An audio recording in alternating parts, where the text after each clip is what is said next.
What if everything you thought you knew about your family was a lie written in ink and blood?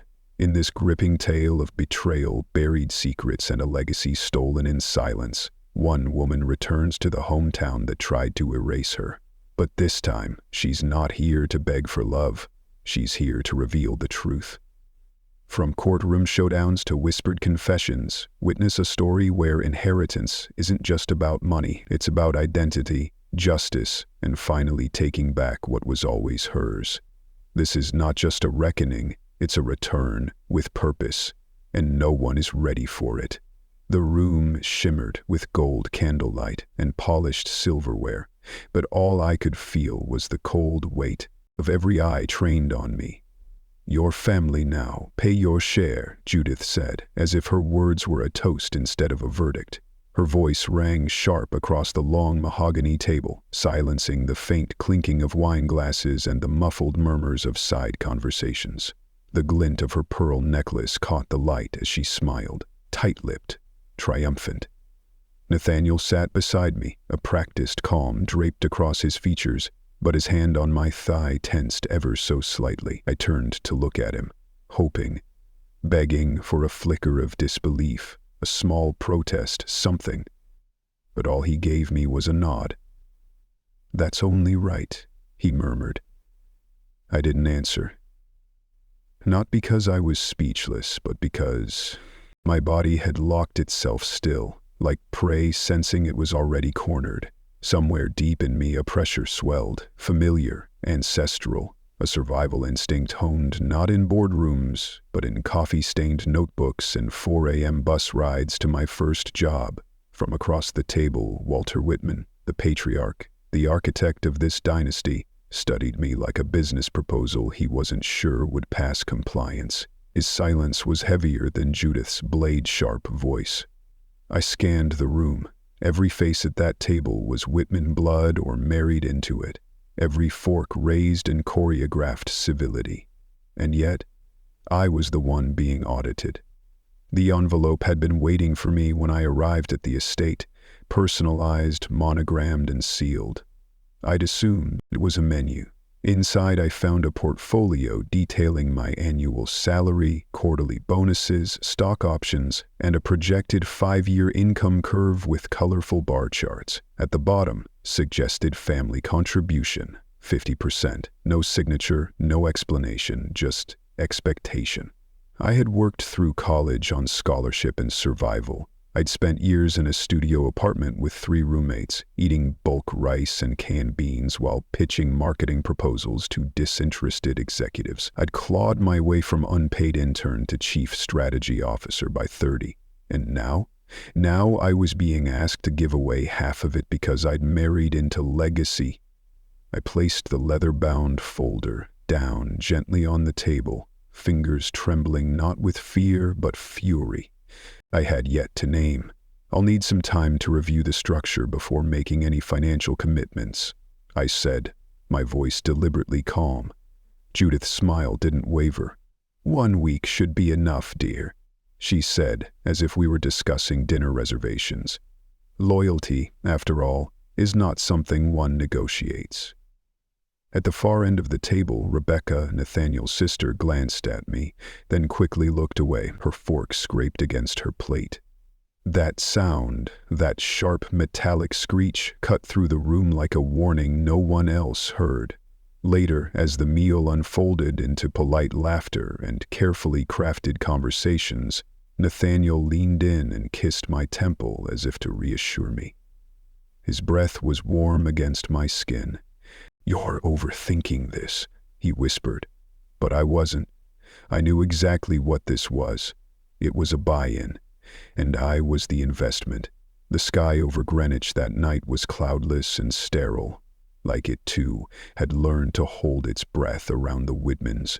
Nathaniel and I walked in silence toward the guest wing of the estate, his footsteps deliberately slower than mine, as if he wanted to say something but hadn't rehearsed the lines yet. "You didn't have to make it so dramatic," he said finally, once the door closed behind us.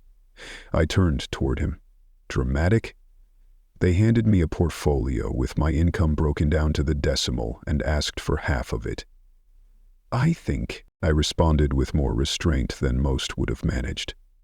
Nathaniel sighed, removing his cufflinks with the kind of practiced ease I'd once found charming. It's just how my family operates. Everyone contributes based on their capacity. It's not personal. No, Nathan, it's entirely personal, I said.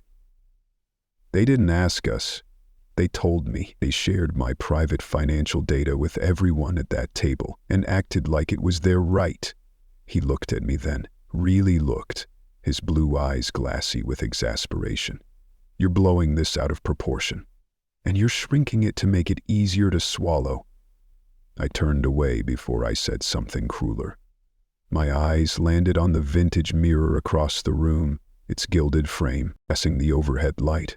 My reflection stared back with a quiet defiance I hadn't seen in a long time. Not since college. Not since the week my bank balance hit $7 and I'd gone 12 hours without food so I could print my marketing thesis. I didn't sleep that night. I lay beside Nathaniel, who drifted off without difficulty and stared at the ceiling's ornate molding, tracing its ridges like a maze I couldn't escape. I replayed the moment Judith dropped her line like a hammer. Your family now. Pay your share. It wasn't a suggestion. It was a declaration of ownership. Somewhere around 3 a.m., I slipped out of bed and into the hallway. The estate was quiet, except for the faint ticking of the grandfather clock downstairs and the occasional groan of ancient wood shifting in the dark. I walked past the family portrait wall, rows of carefully posed images in gilded frames, everyone smiling, polished, perfectly dressed. At the end of the hall, I stopped in front of the most recent portrait. The entire family was arranged on the estate steps, Judith and Walter in the center, Nathaniel beside me, Rebecca on the edge with her 2 children. I remembered the shoot. Judith had told me to wear blue. It photographs well against stone. I stared at my own face in the picture. I looked edited, softer, smaller, like someone had shaved down the edges. I wondered how many other women had stood in that exact spot years earlier, just before the contract was extended in the form of tradition. In the morning, when Judith passed me over coffee with her signature cordial smile and Walter nodded as though we were mid-merger, I returned the expressions in kind. Because now I understood something I hadn't before. This wasn't a marriage. It was an onboarding, and I had 1 week to decide if I'd sign the deal or dismantle it. The train ride back to Chicago felt colder than usual, even though it was late spring. I sat by the window watching trees blur past, my reflection superimposed on the glass like a ghost with unfinished business. My phone buzzed every 20 minutes, Nathaniel checking in, trying to soften the edge left from that dinner. I didn't answer. By the time I reached my apartment, the city had slipped into dusk. I unlocked the door and was greeted by silence, not the curated kind from the estate, but the real, weary kind. I dropped my bag and went straight to my desk, pulling open my filing cabinet. I hadn't looked at our bank statements in detail for months. Nathaniel was always the one balancing bills, moving funds. He offered, I allowed, I had trusted him. We had a joint account for shared expenses, and I thought that was all it was being used for. But now, trust had been replaced with a sharp, mechanical instinct. Verify everything. I opened my laptop and logged into the bank portal. I began combing through months of statements, each line item a breadcrumb. Rent, groceries, utilities, normal. But then, WHT Holdings, property transfer fee, Campbell & Sons Yachting, Greenwich Golf Club, annual renewal, thousands of dollars, all routed from the joint account. I scrolled faster, heartbeat tightening. The charges weren't sporadic. They were patterned, deliberate, hidden beneath names that required research to decode. I copied each into a spreadsheet, color-coding them like I would a brand segmentation analysis, except this wasn't business. This was personal. At 10:41 p.m. I texted Emily, "Can I call?" Her response was immediate, of course. We video called her, A familiar face, slightly puffy from a long day, appeared on the screen. "You look like you haven't blinked since Tuesday," she said. "I found over $45,000 in unexplained transfers," I said, "all going to companies tied to the Whitmans." Emily froze. "Wait, you're saying Nathaniel is using your money to fund his family's, whatever that is?" "I don't know if he sees it that way, but the outcome is the same." She ran a hand through her curls. "This sounds incredibly controlling. Why are his parents dictating how you spend your salary?" "Because they never saw it as mine to begin with." Emily sat back. "I always had a weird feeling about them, especially Judith. She treats you like you're one of her philanthropic projects." I hesitated. "There's more."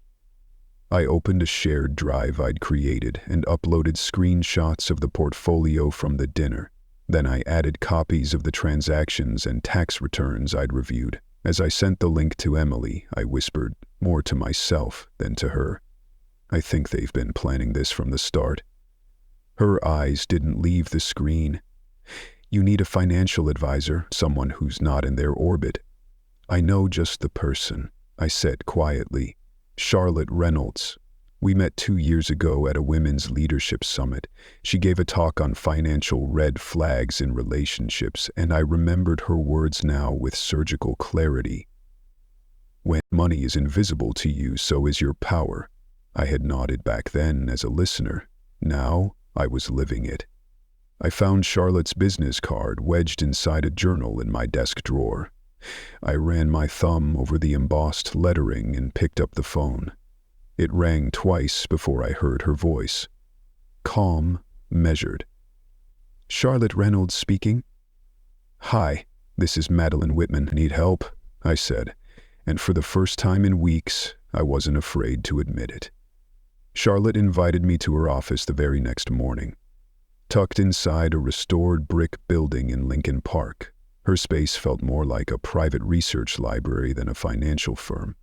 Walnut shelves, antique clocks, and zero necessary chatter. She greeted me in a crisp blazer, her handshake firm but warm. "I remember you," she said, guiding me to a leather armchair. "You asked a question about power dynamics during Q&A, something about autonomy in dual-income marriages?" "That was before I realized I was being studied like an asset," I replied. "Now I have spreadsheets to prove it." She didn't blink. "Show me everything." I handed her a flash drive. She plugged it into her laptop and for the next 10 minutes said nothing. Her eyes moved over the screen with clinical focus, occasionally tapping keys, highlighting figures. Finally, she looked up. "Madeline, this isn't just careless or unfair. This is strategic and dangerous." My throat tightened. "Dangerous? How?" "You said your name is on this joint account." I nodded. "Then you're legally liable for every dollar that goes through it, regardless of who authorizes the transaction. If they default or misuse funds, your credit and your future is tethered to their decisions." I sat back, cold creeping up my spine. "There's more," she added. "Did you know there are 3 credit cards opened in your name with an aggregate balance of nearly $70,000? I froze. "No, I've never seen those cards." Charlotte rotated the screen toward me. There they were. My name, my social security number, my signature, maybe even scanned from an old document. Whoever did this had access to your personal records. Likely someone close, and judging by these timestamps and IT traces, it wasn't just Nathaniel, it was coordinated. The walls of the office seemed to close in, the scent of leather and lavender now cloying. My name wasn't just being used, it was being weaponized. "I need to know my options," I said, forcing my voice steady. "First," Charlotte replied, "we isolate your assets. We open an account in your name only, redirect your income, freeze joint access, and pull your credit report. Then we find you a lawyer." She scribbled a name on her notepad. "Sandra Miller. She handles complex domestic finance cases, especially when manipulation's involved." I took the card without hesitation. That night, I stayed at Emily's. I didn't tell Nathaniel where I was. I told myself I needed space, but the truth was simpler. I didn't want to lie next to someone I now suspected had targeted me long before I said yes to a ring. Emily poured us tea, and we sat curled on opposite ends of her couch, laptop open between us. We revisited the portfolio from the dinner, zooming in on the bar charts, the annotated projections. Then Emily frowned. "Wait, go back." I scrolled up. There, look at the file name in the corner. Whitman _target_retention_metrics_Q3_Q4. I stared at it. That wasn't a slip, that was a classification. Retention, I whispered, like they were tracking my performance. Emily looked like she was about to cry. "This marriage, it's a campaign." Her words settled heavy in the air. And still, I wasn't surprised. I remembered Judith's smile that first day I met her at the estate. It hadn't reached her eyes. That night, I wrote one line in my journal before falling asleep. They chose me for a reason, but they underestimated what I'd do once I found out. The invitation arrived on a Monday morning, hidden in a cream-colored envelope that bore the Whitman family crest. A W embossed in gold leaf like it was a seal of ancient royalty. The note inside was short, clinical. Family session requested. Formal review of financial participation. Thursday, 6:00 p.m., Whitman Estate. Mandatory attendance. No salutation, no signature, just a command. I didn't call Nathaniel. I didn't ask for clarification. I already knew what this was. They assumed I would come back humbled, chastened, ready to apologize for my delay. What they didn't know was that I had spent the past week documenting everything, every transfer, every signature, every thread in their web. Charlotte had helped me organize it into a presentation with military precision. Sandra had reviewed it twice and advised me on what to say and what not to. I took Thursday off from work and spent the morning reviewing slides, polishing transitions, making sure the financial trails were mapped clearly. I wasn't going in as a daughter-in-law. I was walking in as an auditor. When I stepped out of my Uber at the estate, I wasn't dressed in the soft pastels Judith favored. I wore a slate gray pantsuit, structured and silent, the kind you wear to arbitration hearings. My heels clicked on the marble with purpose. The same butler who once welcomed me with practiced warmth now looked up with something closer to apprehension. Judith greeted me at the threshold of the parlor, dressed in black silk as though attending her own funeral. "I'm glad you've come to your senses," she said, her voice low and smiling. I handed her a manila folder. "Here are the terms under which I'll be participating." She blinked. "Excuse me?" "We'll be reviewing them together." I walked past her before she could respond. Inside the formal dining room, everything had been staged with the same precision as before. Leather portfolios, a projection screen, water pitchers, and 12 chairs arranged in military symmetry. Walter stood at the head of the table, hands folded behind his back. Rebecca looked up at me as I entered and held my gaze for a second longer than necessary. Something flickered there, an unspoken awareness. Walter began the meeting promptly, launching into a PowerPoint labeled Whitman Family Legacy, Q2 Contributions, and Forward Strategy. His tone was smooth, practiced, but this time I noticed the tremor beneath it. He knew something was off. I hadn't come to contribute. I'd come to counter. "We've all faced challenges in the past quarter," he said. "But with Madeline's recent promotion, we're in a unique position to strengthen our financial footprint." The room turned toward me with polite expectancy. I stood slowly, walked to the opposite end of the table, and plugged in my flash drive. The screen flickered. Slide 1. Financial autonomy in marital partnerships, a response to the Whitman model. The title alone drew blood. Judith's smile evaporated. Walter raised an eyebrow. Nathaniel sat up straighter. I heard Rebecca exhale. Before I commit to any long-term investment, I began. I've prepared a comprehensive analysis of the systems currently in place and their ethical implications. I clicked. Slide 2. Joint account activity unauthorized transfers. I kept. My tone even, my voice measured, as if I were presenting to a boardroom full of strangers, because that's exactly what they had become.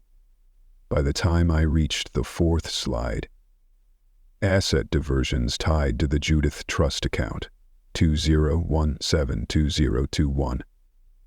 Judith had begun tapping her perfectly manicured nails on the mahogany table, her lips pressed so tight they had turned white.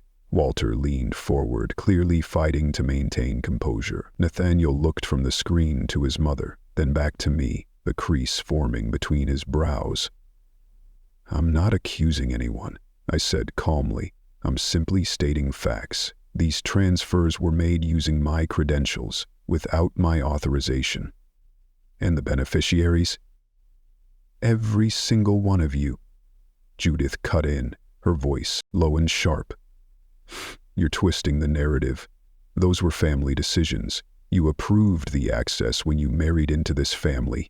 "I married Nathaniel," I replied, "not a syndicate." Silence dropped like a curtain. Even Rebecca, who had perfected the art of neutrality, couldn't hide her stunned expression. I clicked again. Slide 5. Breakdown of gifts. Given in my name without my consent. RIPS. Tuition payments. A luxury SUV purchased for the family. My name was on every receipt. My accounts had footed the bill. "I'd like to ask one question," I said, shifting my gaze toward Walter. "When exactly did my financial autonomy become communal property?" Judith stood abruptly. "This is a personal attack. I won't entertain it." "You don't have to." "I'm done entertaining lies," I said, unplugging the flash drive and placing it back in my folder. "And one more thing. My lawyer has a copy. If I see even a single attempt to freeze or access any of my accounts again, you'll be hearing from them before the sun sets." Walter stood as well now, posture stiff, voice carefully measured.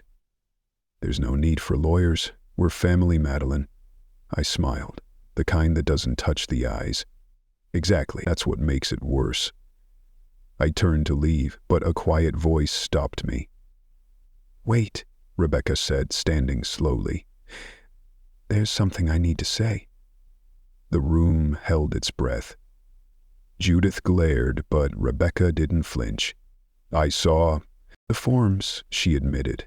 "Back in February, Judith had them brought to her study. I didn't say anything, because I didn't want to get involved." Judith's face drained of color. "Rebecca?" But Rebecca kept going. "I'm sorry, Maddie. I was afraid. But you deserve the truth." I nodded once. That was all I needed. As I stepped out of the estate, the evening air felt colder than when I arrived. The garden lights flickered behind me like dying stars. For a long time, I just stood there on the front steps, breathing, not grieving, not broken, just aware. Something had shifted in that room, and it wasn't just the power. This wasn't the end. This was only the beginning. Back in my car, I opened my phone. There was a voicemail waiting. Unknown number. I pressed play. A man's voice, low and steady. "Ms. Whitman, this is regarding a document that came across my desk. It's concerning. I believe you'll want to see this in person. It involves a trust fund connected to a name you'll recognize. Eleanor." I froze. My mother's name. My real mother. The one I barely remembered. And just like that, the game changed again. The drive to the downtown office took longer than usual, partly due to traffic, partly due to the weight in my chest. I hadn't heard the name Eleanor Whitman spoken aloud since I was a child, and even then, only in hushed tones and fragmented arguments. To everyone else, she was a ghost. To me, she was a question that had never been answered. I parked across the street from a modest, glass-paneled law office tucked between a coffee shop and a travel agency. A nameplate beside the door read, Harold T. Levinson, Probate and Family Law. No fancy skyscraper, no leather couches, just clean lines and quiet truth. Inside, the waiting room was empty except for a woman behind the reception desk who greeted me with a gentle nod and gestured toward the conference room. Harold Levinson looked like the kind of man who'd seen too many families fall apart and learned not to flinch. Thin glasses, gray at the temples, calm eyes. He stood as I entered. "Ms. Whitman," he said, "thank you for coming. I know this is sensitive." "Let's skip to the part where it becomes relevant," I said, sitting. "You mentioned a document. A trust?" "Yes." He opened a thick manila folder and slid it toward me. "Your birth mother, Eleanor Whitman, established a trust fund in 1998, just 2 years before her death. You were listed as the sole beneficiary. But the trust was never executed." My heart knocked once. Hard. "Why not?" He took a breath. "Because someone filed a legal motion declaring you voluntarily surrendered to the care of another guardian. The trust required your presence at age 21 to claim it. But the motion was timed, just before your birthday, and the guardian never informed you." My pulse throbbed in my temples. "What guardian?" Harold slid another paper across the table. I scanned the signature at the bottom. My fingers trembled. "Judith Monroe," I whispered. He nodded slowly. "The file is dated 3 weeks before your 21st birthday. There was no court hearing, just paperwork, falsified, or at the very least, manipulated." I leaned back in the chair, stunned. So it wasn't just money. It was legacy. It was blood. Judith hadn't just stolen from me. She had erased my mother's final attempt to protect me. "Do you have proof this was intentional?" "We're working on tracing the notary." "But there's more." Harold opened a second folder, this one thinner. In the sealed box accompanying the trust documents, there was a handwritten letter from Eleanor. The room faded around me as he passed it across the table. Faded ink. Curved script. "My dearest Maddie, if you're reading this, it means you found your way. I hope the world was kinder than I feared. I didn't leave by choice. I didn't give you away. They made it look that way, but I never stopped trying to find you. I loved you more than I could say. Tears blurred the page, but I didn't care. Eleanor had tried, and Judith had buried her voice in silence and forged signatures." I folded the letter carefully and looked up at Harold. "What happens now?" He didn't smile. He didn't frown.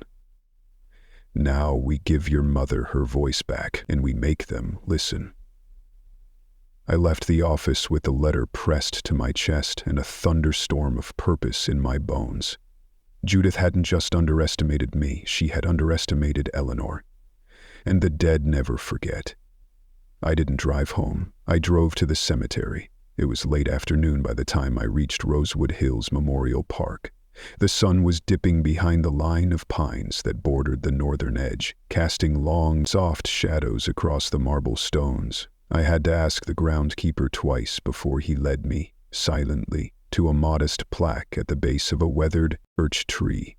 Eleanor Whitman, 1968 to 2000. Beloved daughter, devoted mother, lost too soon. No flowers, no signs of visitation, just earth and wind and silence.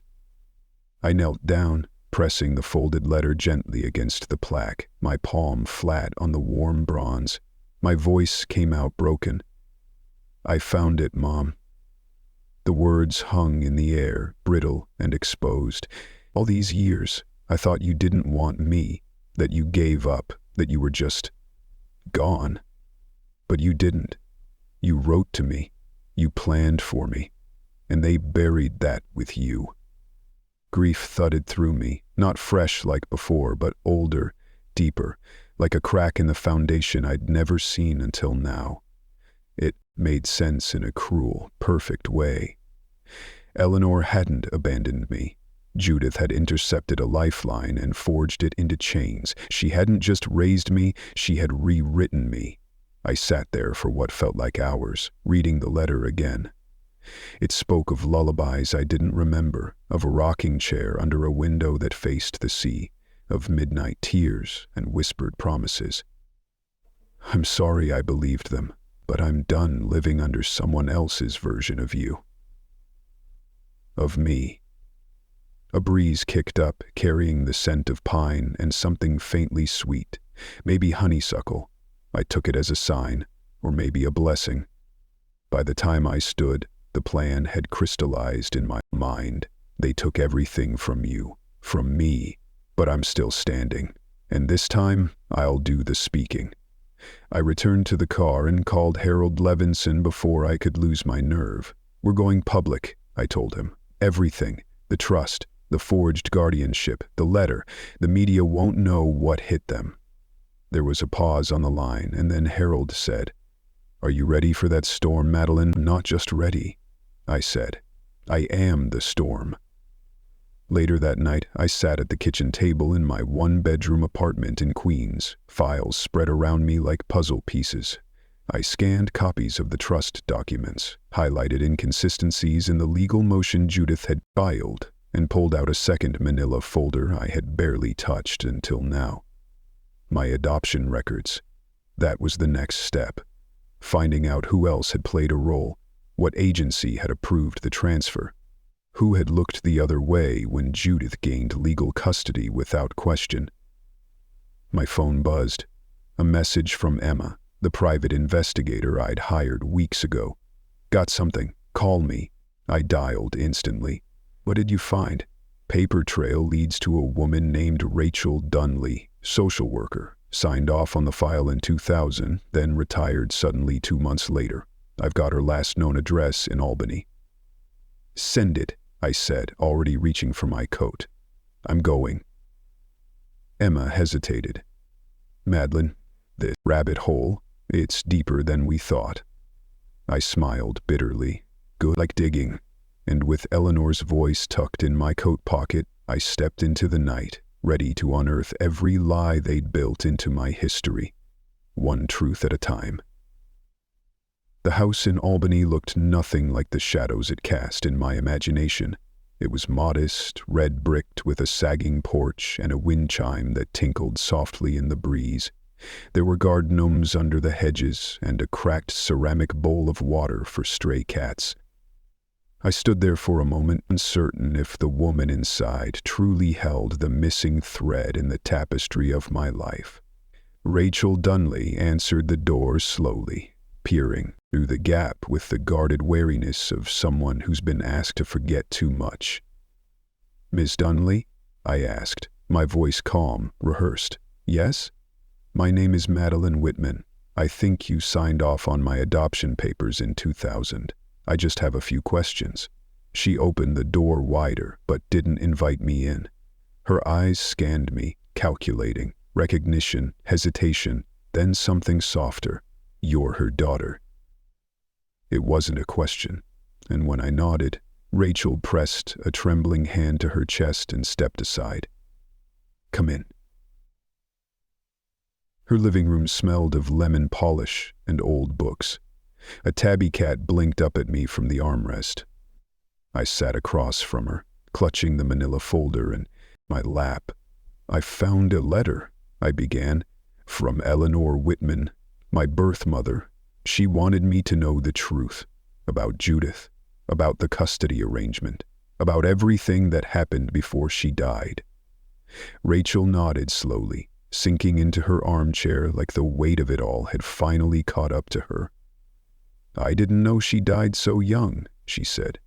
"Not until later, and by then it was too late to undo the damage. You signed the papers that made Judith my guardian."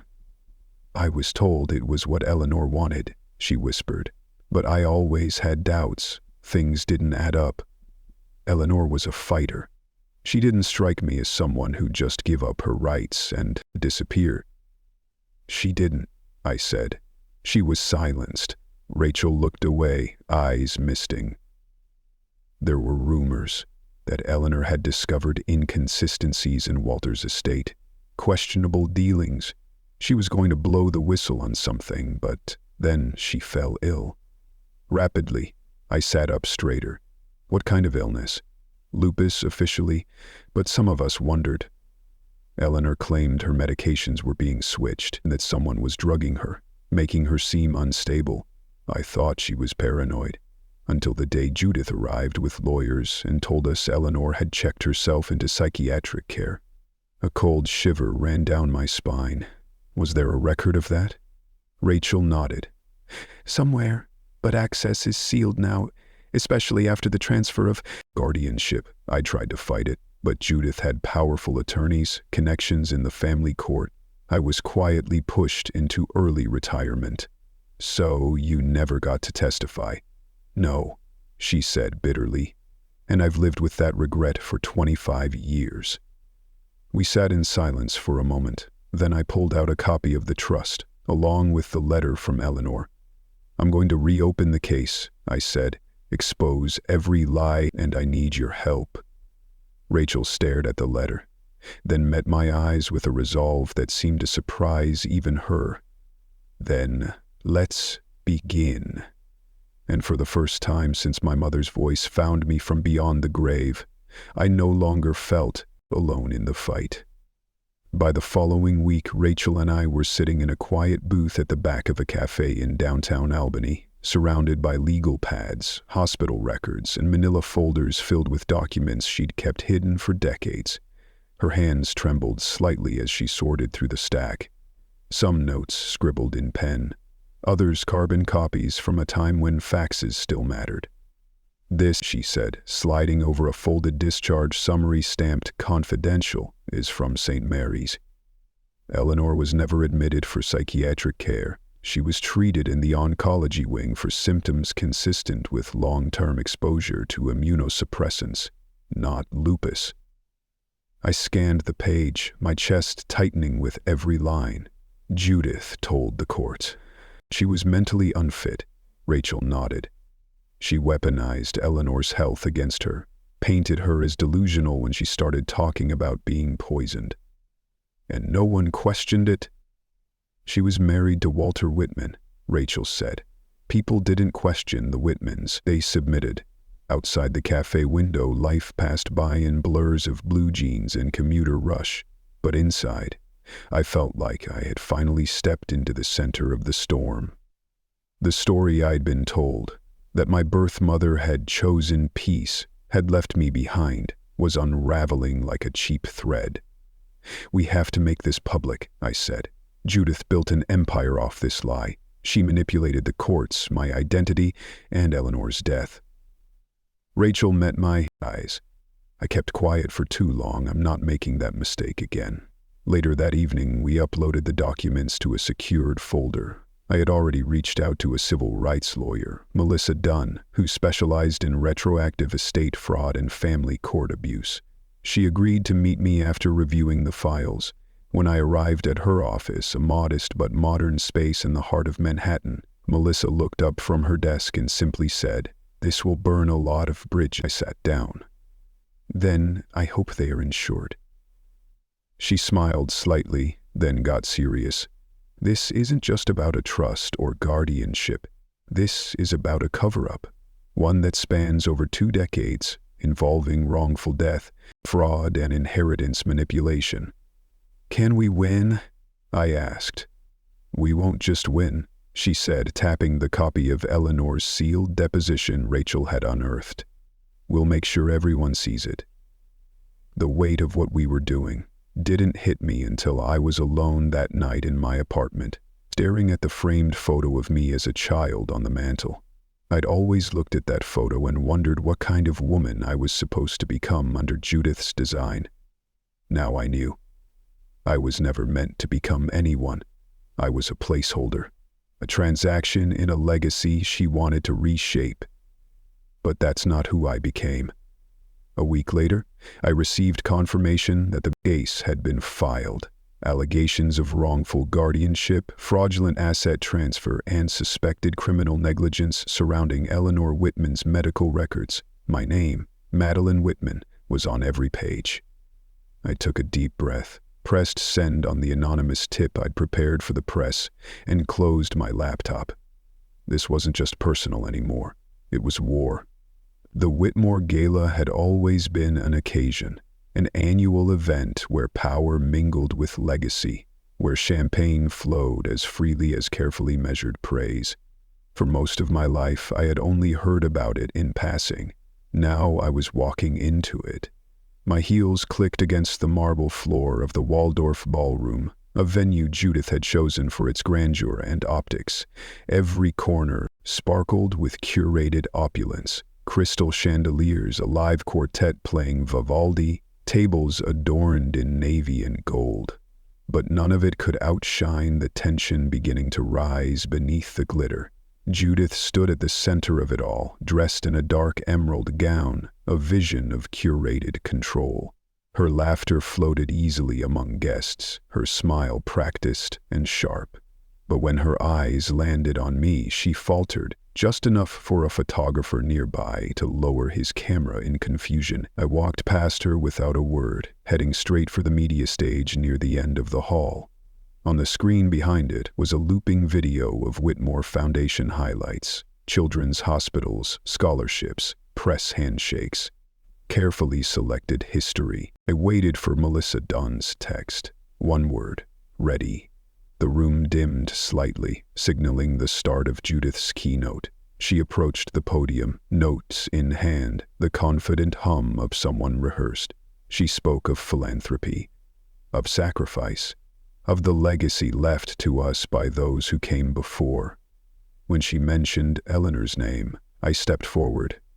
"Before you continue," I said, my voice amplified through the ballroom speakers, "I believe your guests deserve the full story." A murmur swept through the room. Judith froze. I turned to the AV assistant behind the screen and gave a single nod. The looped footage stopped, replaced now by hospital documents, scans of signatures, a timeline of Eleanor's guardianship, her medical mistreatment, financial transfers, my adoption documents. Judith stepped back, visibly shaken. "Everything you just saw is real," I said, turning back to the crowd. "My name is Madeline Whitman. I am the biological daughter of Eleanor Whitman, and everything you've heard about her, about me, has been a lie orchestrated by the woman standing right there." The silence was brittle. I was raised under a false name, denied access to my own inheritance, told my mother was mentally unstable. But she wasn't. She was silenced. And the person who did it was her own sister. People began whispering. Some gasped. Others simply stared. Judith tried to interrupt. "This is outrageous." "No," I said. "What's outrageous is building a foundation in the name of a woman you destroyed." Melissa stepped forward then, handing printed copies of the evidence to select reporters, investors, and board members. Judith's PR team scrambled to intercept, but the room was already shifting. I held up one final document, Eleanor's original handwritten letter, dated a week before her death. Her last request: "If my daughter ever finds the truth, tell her she was never unwanted. She was stolen." The tears in my eyes didn't blur my voice. I folded the letter gently and placed it on the podium in front of Judith. "You can keep your foundation," I said. "I've already reclaimed my name." Then I turned and walked away from the podium, the sound of stunned silence louder than any applause. I didn't look back, not even when the first camera flashes went off or when the security guards began exchanging urgent whispers with Judith's assistants. I exited through the side corridor, heart pounding, pulse loud in my ears. The cool hallway outside the ballroom felt like an entirely different world, quieter, realer. Melissa caught up to me a few steps later, out of breath but grinning. "You did it," she whispered, handing me my coat. "You actually did it?" I nodded, still too overwhelmed to speak. I wasn't sure what I had expected. Fireworks, tears, applause? The truth was, Silence was enough. For once, it wasn't suffocating. It was space. Room to breathe. Outside, the city buzzed like it always did. Honking cabs, people laughing on sidewalks, lights blinking across skyscrapers. I had never really seen it before. I had walked through this city invisible for so long, I didn't realize how different the world felt when you stepped into it without hiding. By the time I got back to my apartment, my phone was vibrating nonstop. News alerts, missed calls, emails from reporters. Some I recognized, some I didn't. But I ignored them all, walked to the kitchen, poured a glass of water with shaking hands, and stared out the window. On the windowsill sat a photo of Eleanor, one I'd found in an old safe deposit box months ago. She was younger in it, laughing, standing in front of a cherry blossom tree.